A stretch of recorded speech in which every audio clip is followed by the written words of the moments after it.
The first sign that my life was about to implode came during my mother's annual spring garden party. I watched from across the manicured lawn as she pulled my husband aside, their heads bent close together like conspirators sharing secrets. My mother's perfectly manicured hand rested on Dexter's arm, her smile too bright, too knowing.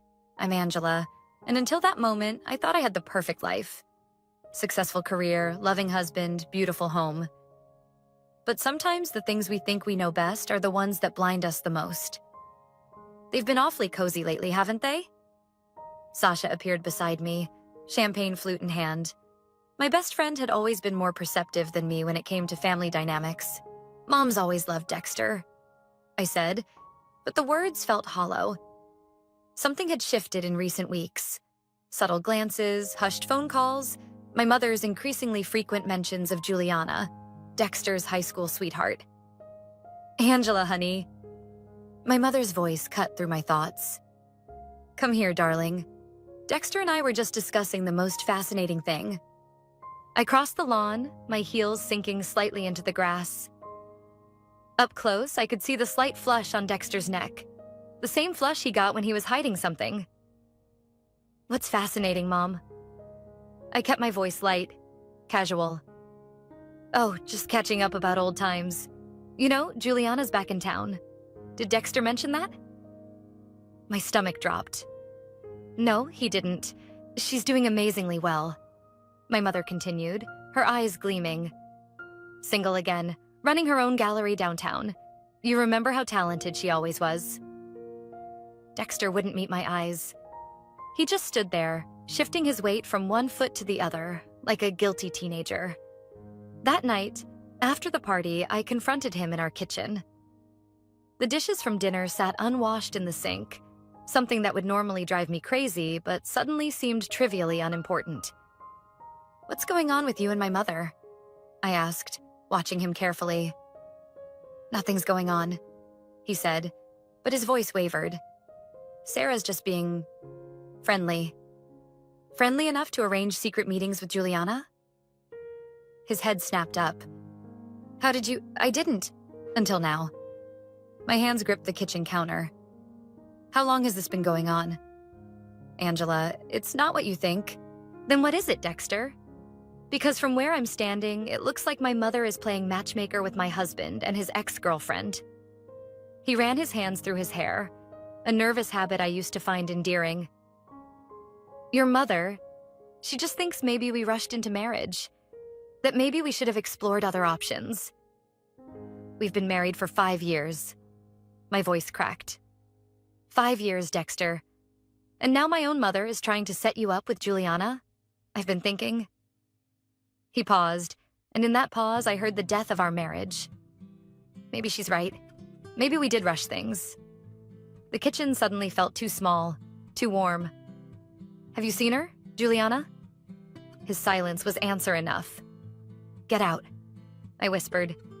Just get out. Angela. I said get out.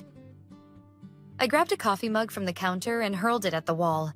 It shattered, sending ceramic shards skittering across the floor. Dexter jumped, finally showing some emotion other than guilty indecision. I'll stay at a hotel tonight, he said quietly. We can talk tomorrow when we're both calmer. I watched him grab his keys and wallet, listened to his footsteps fade away, heard the front door close with a decisive click. Only then did I allow myself to sink to the floor, my back against the kitchen cabinets. My phone buzzed. A text from my mother. I hope you're not too upset, darling. Sometimes these things happen for the best. Juliana was always such a perfect match for him. I stared at the message until the words blurred. Then, with trembling fingers, I typed out a response. You've made your choice, Mom. Now I'll make mine. Blocking her number felt like cutting off a limb, but I did it anyway. Then I called Sasha. I need you to come over, I said when she answered. And bring wine. Lots of wine. I'm already on my way, she replied without hesitation. What happened? My mother happened, I said, looking at the broken mug on the floor. But they have no idea who they're dealing with. No idea at all. As I waited for Sasha, I made a silent vow to myself. They thought they could break me, reshape my life to fit their perfect little narrative. But I would show them all exactly what Angela Wade was capable of. And I would do it without making a sound. 3 days after Dexter left, I was staring blankly at my computer screen when Maxwell knocked on my office door. My business partner's usual confident stride was replaced with an almost nervous energy as he approached my desk. "You look like hell," he said, dropping into the chair across from me. "Thanks. That's exactly what every woman wants to hear." I tried to smile, but it felt more like a grimace. "I heard about Dexter." Maxwell leaned forward. "Office gossip travels fast. I'm sorry." "Don't be. Apparently my marriage was doomed from the start, if you ask my mother." I clicked aimlessly through some spreadsheets. "Did you know she kept all of Dexter and Juliana's high school photos? She showed them at every family gathering, calling them the golden couple. I was just too blind to see what was happening. Your mother sounds like a piece of work." "You have no idea." I rubbed my temples. "Last Christmas, she gave Dexter a scrapbook filled with their old memories. Called it nostalgia. I called it sabotage." Maxwell shifted in his seat, then pulled out his tablet. "Listen, I came here to show you something. Maybe it's bad timing, but..." He paused, tapping the screen. "Remember that sustainable housing project we discussed last year? The one the board shot down? What about it?" "I've been doing some research. The market's changed. Look at these numbers." He turned the tablet toward me, showing graphs and projections. We were ahead of our time then, but now, the demand for eco-friendly, affordable housing is exploding. For the first time in days, something other than betrayal occupied my mind. These projections are incredible. That's not all. Maxwell's eyes lit up. "Remember Yvette Hoffman? She's interested in backing us if we want to pursue this independently. Yvette?" I sat up straighter. "The same Yvette who turned our original pitch into confetti?" "She's seen the market shift. Plus, your reputation in the industry has grown significantly since then." He leaned back, watching me carefully. "This could be huge, Angela. We're talking about revolutionizing affordable housing in the city." My phone buzzed. Another message from Dexter, probably apologizing again while packing more of his things from our house. I turned it face down. "When do we meet with Yvette?" Maxwell blinked, surprised by my quick response. "You want to do this? Now?" "Why not now?" I stood up, pacing behind my desk. My husband's leaving me for his high school sweetheart, orchestrated by my own mother. I need something to focus on besides their betrayal. "This won't be easy," Maxwell warned. "We'd be starting from scratch, building everything from the ground up." "Good." I stopped pacing. "I need something impossible to accomplish, something they'll never see coming." Just then, Sasha burst into my office, her face flushed. "Angela, you need to see this." She thrust her phone at me. On the screen was a social media post. My mother, Dexter, and Juliana at some fancy restaurant downtown. All smiles and champagne toasts. "Already making it public," I said, my voice flat. "Subtle, Mom. Real subtle. I'll kill them all," Sasha declared, snatching her phone back. "Just say the word." "No," I said, looking at Maxwell. "I have a better idea." I turned back to Sasha. "How would you like to help us build something amazing?" "Us?" Sasha looked between Maxwell and me. "Maxwell just showed me an opportunity that could change everything, but we'll need your PR expertise." Maxwell pulled up the project details again, and for the next hour, we planned. With each detail we discussed, each possibility we explored, I felt stronger. The pain was still there, but now it had purpose. As they were leaving my office, Maxwell turned back. "You sure about this? It's a big undertaking. You know what my mother said when I told her I was marrying Dexter?" I asked, gathering my things. "She said I was settling for less than I deserved. Turns out she was right, just not in the way she meant." "Where are you going?" Sasha asked. "To see Yvette," I replied, grabbing my coat. "Time to show them all exactly what I deserve." As I drove to Yvette's office, my mother's words from countless family dinners echoed in my head. Juliana always had such ambition, such drive. The memory stung, but it also fueled me. They thought they knew what ambition looked like. They hadn't seen anything yet. I parked outside Yvette's building, checking my reflection in the rearview mirror. My eyes were tired but determined. Game on, I whispered to myself, grabbing my portfolio. It was time to build something bigger than their betrayal. The prototype designs look promising, Yvette said, examining the blueprints spread across her mahogany desk. 2 weeks had passed since our first meeting, and we'd been working nonstop. But what about the cost analysis? I pulled out another document. We've found ways to cut construction costs by 30% using sustainable materials. Maxwell's connections in the green building industry are proving invaluable. And the location? We've identified 3 potential sites. I pointed to the map. This one's our favorite, the old industrial district. Perfect for renovation, close to public transport, and the city's offering tax incentives for development. Yvette nodded slowly, her silver hair catching the afternoon light. You've thought this through, but tell me, Angela, why now? Before I could answer, my phone buzzed. Another text from my mother. Family dinner tonight. Juliana's making her famous lasagna. Please come, darling. Let's be adults about this. I switched off the screen. Because it's time to build something that matters. This wouldn't have anything to do with your personal situation? Does it matter? I met her gaze. You taught me yourself. Motivation is irrelevant if the business plan is solid. She smiled, a rare sight. True. Very well, I'm in. Full backing as discussed. Don't make me regret this.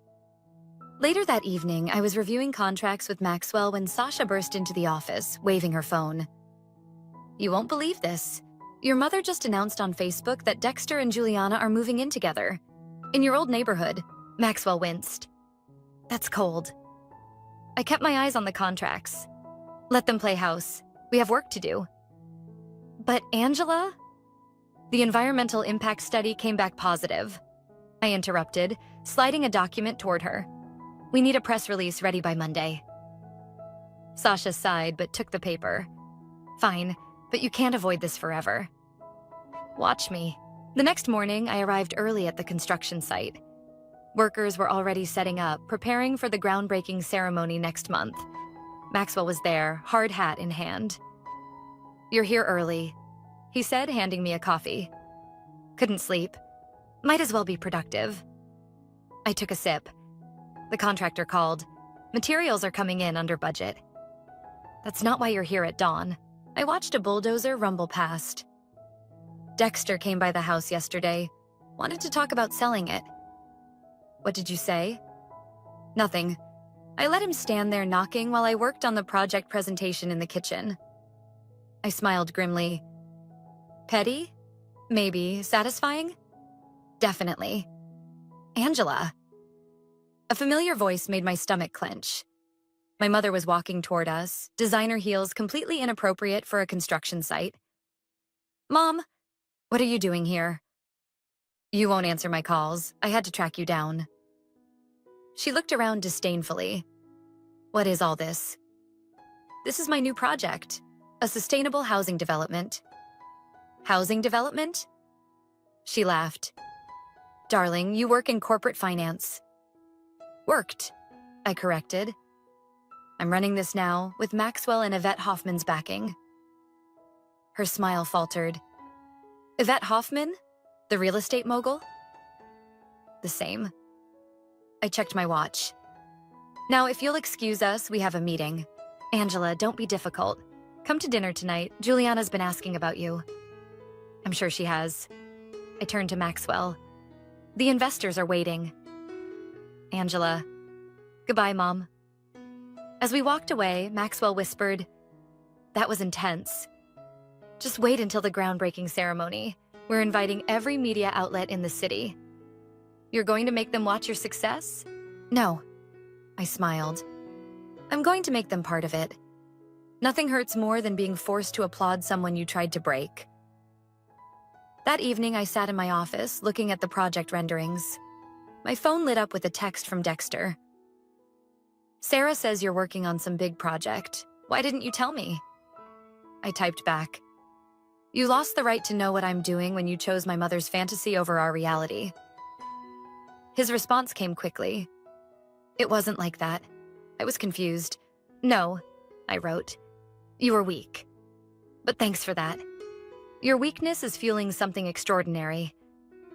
I blocked his number before he could respond, then called Sasha. Remember that idea you had about featuring local success stories in the marketing campaign? Yeah? Let's do it, but let's make it bigger. I want billboards, social media, the works. Show everyone what's possible when you refuse to break. Now you're talking, she said. Want me to make sure they're visible from your old neighborhood? I thought about my mother's perfectly manicured lawn, about Dexter and Juliana playing house nearby. Make sure they can see them from every angle. The day Dexter officially moved out was the same day our project made the local news. I watched from my kitchen window as he loaded the last of his boxes into a rental truck, while the morning news played on my tablet. A revolutionary approach to sustainable housing, the anchor was saying. The development promises to transform the city's affordable housing landscape. The truck's engine started up just as my doorbell rang. I opened it to find Juliana standing there, looking perfectly put together in a summer dress. I thought I should help him move, she said, as if this was completely normal. We need to talk, Angela. No, we really don't. I moved to close the door, but she blocked it with her foot. Your mother's worried about you. All this work stuff, the radio silence. It's not healthy. I laughed, the sound harsh even to my own ears. My mother's worried? That's rich. Tell me, Juliana, did she plan your reunion with Dexter before or after our last anniversary? She had the grace to look uncomfortable. It wasn't planned. These things just happen. These things just happen? I stepped onto the porch, forcing her to back up. Like the dinner party she threw where she just happened to invite you? The old photos she kept bringing up? The late-night phone calls? Sarah was just trying to... To what? Help her daughter's husband cheat? Create the perfect little story she always wanted? You're being dramatic, Juliana said, but her voice wavered. We can all be adults about this. My phone buzzed. Maxwell calling. I answered it deliberately, maintaining eye contact with Juliana. The investors are here early, he said. They want to discuss expanding the project to other cities. I'll be there in 20. I hung up and turned back to Juliana. You know what's funny? For years, I tried to live up to this perfect image my mother had of you. Now I realize it was the best favor she could have done me. What do you mean? She made me stop trying to be you and start being myself. I gestured to the moving truck where Dexter was watching us. He's all yours. Hope you both enjoy my mother's version of happiness. I grabbed my briefcase and car keys, walking past them without another word. In my rearview mirror, I watched them standing in my driveway, looking lost in the morning sun. At the office, Maxwell was waiting with a vet and a group of investors. Their excitement was palpable as we went through the presentation. The social media response has been overwhelming, Sasha reported, pulling up the analytics. People are already asking about waiting lists. And the environmental impact reports are exceeding expectations, Maxwell added. We're setting new standards for sustainable development. Halfway through the meeting, my phone lit up with a text from my mother. Just helped Dexter and Juliana settle into their new place. Stop this foolishness and come see them. Family should stick together. I showed the message to Sasha during our coffee break. The nerve of that woman, she muttered. Want me to accidentally send her our press coverage? No need, I smiled. She'll see it soon enough. The billboard goes up tomorrow, right across from her favorite shopping center. That evening, as I was leaving the office, I found Dexter waiting by my car. Nice press coverage, he said, hands in his pockets. Why didn't you ever tell me you wanted to do something like this? I did, multiple times. You were too busy listening to my mother's stories about Juliana's art gallery to hear me. That's not fair. No, what's not fair is having to compete with a fantasy my mother created. I unlocked my car. How's the new place? It's different. He shifted uncomfortably. Sarah's been helping us decorate. Of course she has. I opened the car door. You know what the funny thing is, Dexter? I actually feel sorry for you both. What's that supposed to mean? You'll never live up to her perfect story. And when you fail, she'll find someone else to cast in her little drama. I got into the car. But by then, it won't be my problem anymore. As I drove away, I caught his reflection in my mirror, standing alone in the parking lot. My phone buzzed with another message from my mother, but I didn't need to read it. Tomorrow, my face would be on billboards across the city, announcing our project's success. Let them see what their betrayal built. I turned up the radio, drowning out thoughts of them playing happy family in their new home. They had no idea what was coming, and that was the sweetest revenge of all. We have a problem. Maxwell burst into my office, his face pale. The environmental survey missed something. There's contaminated soil in the east sector of the site. I looked up from my laptop. How bad? Bad enough to halt construction. The cleanup could cost millions we don't have budgeted. My stomach dropped, but I kept my voice steady. Get everyone in the conference room, now. Within 15 minutes, our core team was assembled. Sasha was already working her phone, trying to get ahead of any potential PR disaster. Yvette sat at the head of the table, her expression unreadable. Show me the numbers, she said. I pulled up the emergency assessment on the screen. The contamination is contained to about 20% of the site. Initial estimates for cleanup are looking at $3 million, minimum. That's not in the budget, one of the junior partners said. We should cut our losses. No. I stood up, pointing to the site plans. Look, if we redesign the layout, shift the residential units to the clean zones, and turn the contaminated area into a community green space after cleanup. That's still $3 million we don't have. Maxwell interrupted. I'll cover it, I said quietly. The room fell silent. Angela, Sasha started, that's your entire savings. And the house money. I know exactly what it is. I met Yvette's gaze. I'm all in. Are you with me? Before she could answer, my phone buzzed. A text from my mother. Darling, heard about the construction problems. Perhaps this is a sign to stop this foolishness. Dexter says his firm is hiring. I switched off the phone. Well, Yvette stood slowly. Match her investment, she told the room. I want everyone who believes in this project to put their money where their mouth is. Angela's right. We're not stopping now. The next few hours were a blur of calls, contracts, and commitments. By evening, we had the funding secured, but the stress had left its mark. I sat alone in my office, staring at the city lights, when Sasha walked in with 2 glasses of wine. Your mother's been calling me, she said, handing me a glass. Apparently, Juliana's gallery is struggling. She thought maybe you could help out for family's sake. I took a long sip. The gallery was my mother's idea, wasn't it? Yep. Convinced Juliana to quit her stable job and follow her passion. Sasha made air quotes. Just like she convinced Dexter that you were holding him back. How do you know that? Small town. People talk. She sat on my desk. Especially when Juliana's new gallery is hemorrhaging money and Dexter's realizing that love doesn't pay the bills. A knock at the door interrupted us. Maxwell entered, followed by Yvette. The contractors agreed to our new timeline, Maxwell said. And the PR team has a plan to spin this into a positive, showing our commitment to environmental responsibility. Good. I stood up.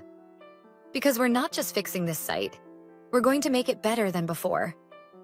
That's why I backed you, Yvette said, smiling slightly. You don't break, you build. Speaking of building, Sasha pulled out her tablet. Wait until you see the new billboard designs. They're going up next week, right when the art fair starts near Juliana's gallery. Sasha, I warned. What? Pure coincidence. She grinned. Just like it's a coincidence that our community outreach program is hosting events in your old neighborhood. Focus on the project, I said, but I couldn't help smiling. We have real work to do. Later that night, as I was leaving, I found a note on my car. Dexter's handwriting. I heard about the construction issues. Maybe we should talk. I miss you. I crumpled the note and pulled out my phone, calling Maxwell.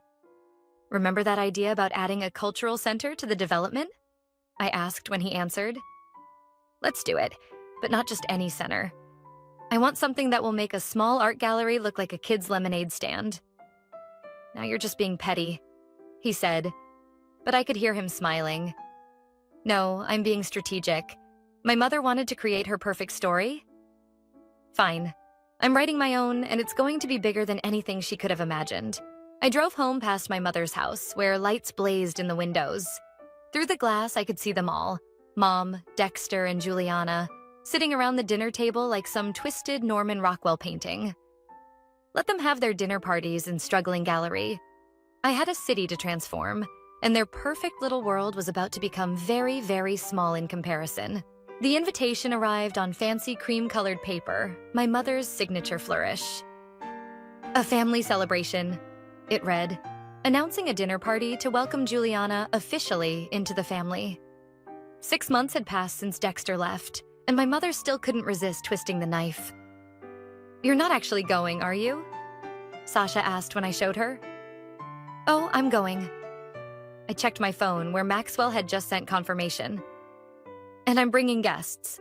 The night of the dinner, I arrived fashionably late, wearing a red dress that cost more than Juliana's monthly gallery rent. Maxwell and Yvette flanked me as we walked in. Angela. My mother's smile faltered when she saw my companions. I wasn't expecting you to bring anyone. Mother, you remember Maxwell. And of course, you know Yvette Hoffman. My mother's eyes widened at Yvette's name. The real estate developer? But, Sarah, Yvette said smoothly, your daughter's quite the force in our industry now. Surely you've been following her success. Before my mother could respond, Dexter appeared with Juliana. He stopped short when he saw me, his eyes lingering on my dress. Angela, Juliana said, her voice overly bright. We've missed you at the gallery openings. Been busy, I replied, accepting a glass of champagne from a passing server. Building things. Yes, well... My mother clapped her hands. Shall we move to the dining room? I've prepared all of Juliana's favorites.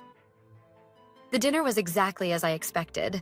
My mother fawning over Juliana while shooting concerned looks my way. But tonight I had an ace up my sleeve. So, Juliana, Yvette said during the main course, I hear the art market's been challenging lately. Juliana pushed her food around her plate. It's a transitional period. Speaking of transitions, Maxwell cut in, right on cue. Angela, shall we share our news? My mother's fork clattered against her plate. News? I took a deliberate sip of wine. The development project has been so successful, we're expanding. 3 new sites, including a major cultural center. Cultural center? Juliana's head snapped up. State-of-the-art galleries, performance spaces, artist residencies. I continued. We're revolutionizing the local art scene. In fact, Yvette just secured the funding this morning. This morning? My mother's voice was faint. But that must be millions. 50 million to be exact, Yvette said. Your daughter's quite the visionary, Sarah. The mayor's office is already calling it a game changer for the city. I watched Dexter's face as he processed the numbers. He worked in finance. He knew exactly what this meant. But that's, Juliana started, more than 10 times your gallery's annual revenue? I finished for her. Yes, it is. My mother stood abruptly. I need to check on dessert.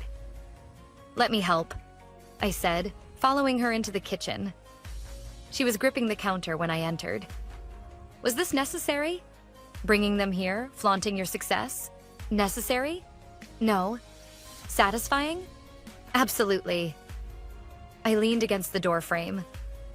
You spent years trying to make me feel small, Mom, pushing Dexter toward Juliana, undermining every choice I made. I was trying to help. You were trying to control, to create your perfect story. Well, guess what? My story's bigger than anything you could have written for me. Angela, the Cultural Center opens next spring. I cut her off. We're already booked solid with international artists. Funny how your perfect couple's struggling gallery seems a bit provincial in comparison. Back in the dining room, Dexter was deep in conversation with Maxwell about investment opportunities. Juliana sat silent, pushing dessert around her plate. "Everything all right?" Yvette asked them. "You both seem quiet." "Fine," Juliana said quickly. "Just processing. A lot to process," I agreed, sitting back down. "But isn't that what family dinners are for? Sharing big news?" My mother returned, her perfect hostess mask slightly cracked. "More wine, anyone?" "Actually, we should go." I stood, gathering my things.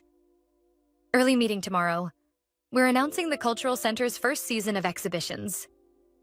"I'll walk you out," Dexter said suddenly. At the door, he touched my arm. "Angela, Don't." I pulled away. "You made your choice, Dexter. Now live with it." As we drove away, Maxwell laughed. "That was better than any revenge movie I've ever seen." "It wasn't revenge," I said, watching my mother's house disappear in the rearview mirror. "It was a declaration of independence." But we all knew it was both. The day of the Cultural Center's press launch dawned bright and clear. I stood at the podium, cameras flashing as I unveiled our vision to the world.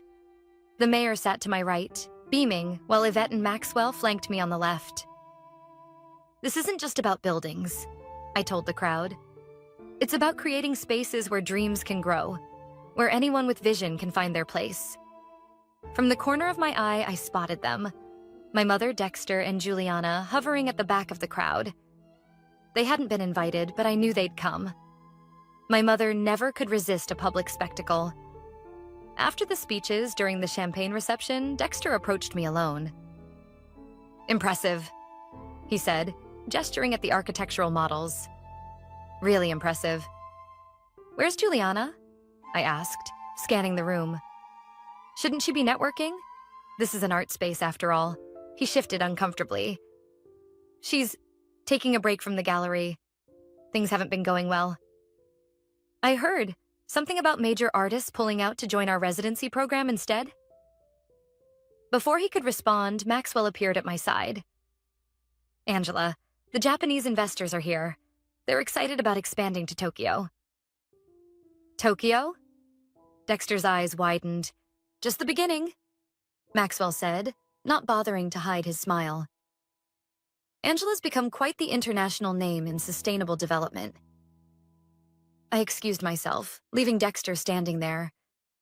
As I worked the room, I caught glimpses of my mother's face, the forced smile growing more strained with each person who came to congratulate me.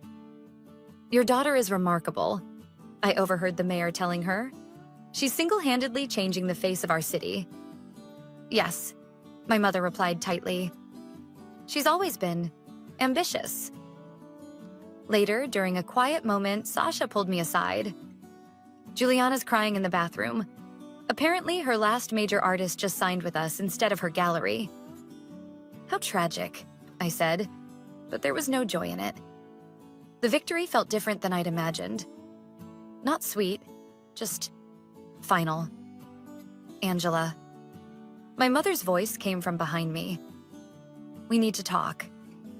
I turned to face her. She looked older somehow, smaller. "I'm quite busy, Mom." "Please." Her voice cracked slightly. 5 minutes. We stepped onto the balcony overlooking the development site. Construction crews were already at work below, the future taking shape in steel and glass. "I was wrong," she said quietly.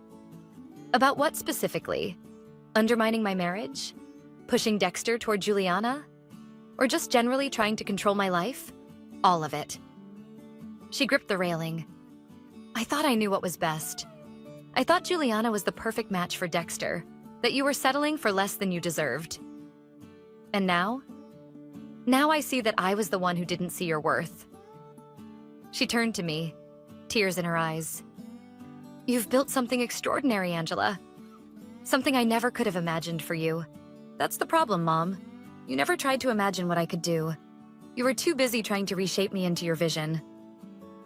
A commotion inside drew our attention. Through the glass doors, I could see Dexter arguing with Juliana, their perfect facade cracking under the weight of reality. "They're struggling," my mother admitted. "The gallery's failing, and Dexter, he's not the man I thought he was." "No," I agreed. "He's exactly who he always was. Weak. You just couldn't see it through your rose-colored glasses." Maxwell appeared at the door. "Angela, the governor's here." "I have to go," I told my mother. Can we try again?" she asked. "To have a relationship?" I looked at her for a long moment.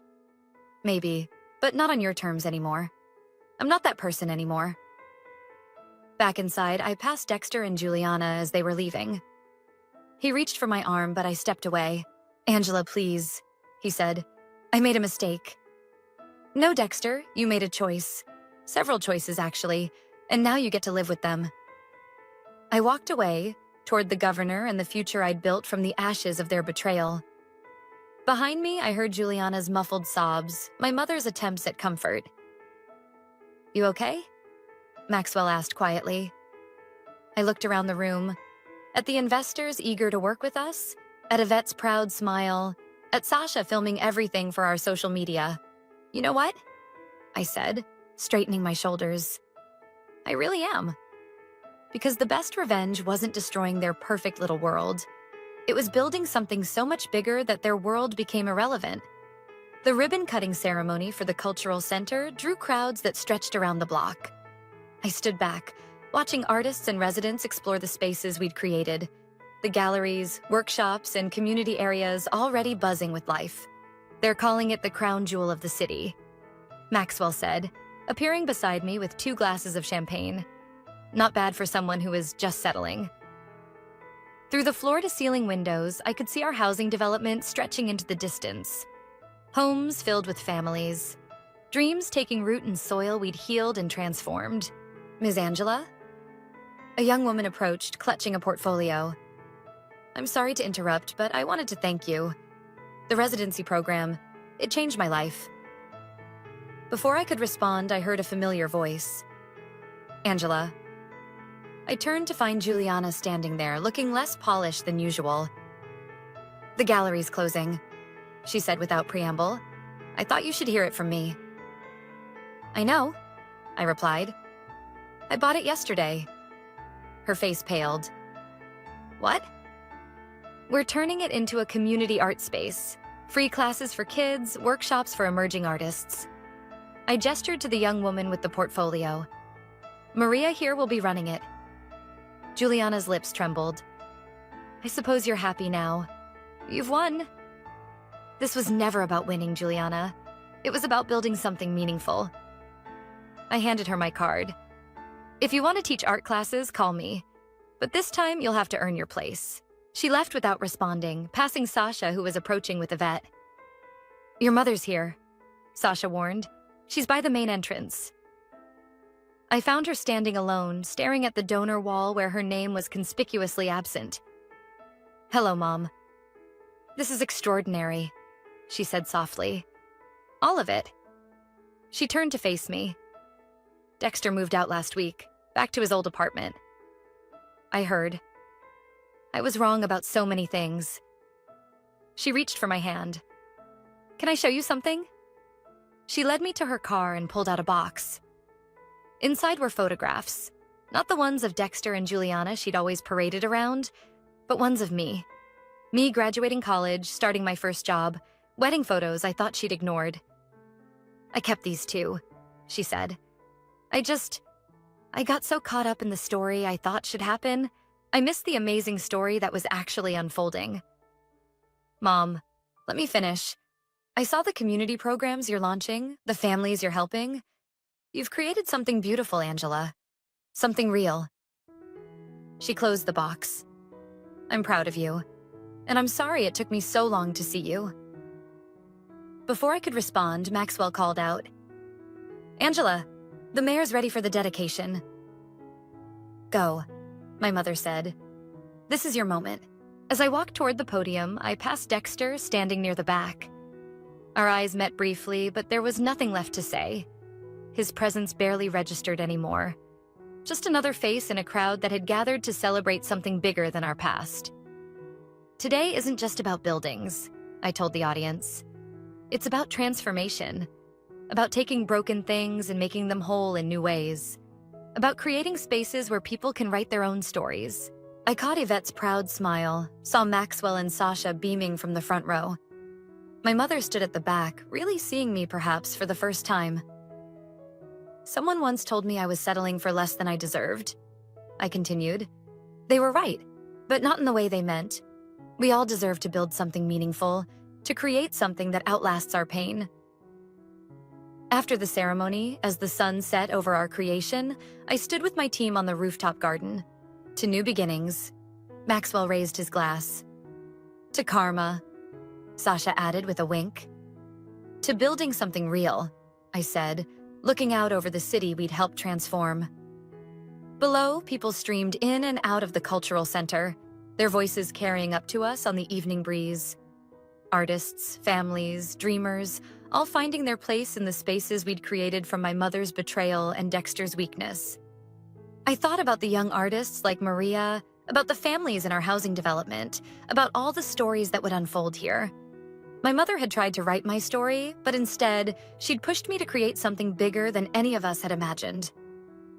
Ready for Tokyo? Maxwell asked. I smiled, feeling the last weights of the past finally fall away. Ready for everything, because sometimes the best endings aren't about getting even or looking back. They're about building something so magnificent that the past becomes nothing more than foundation stones in the empire you've created.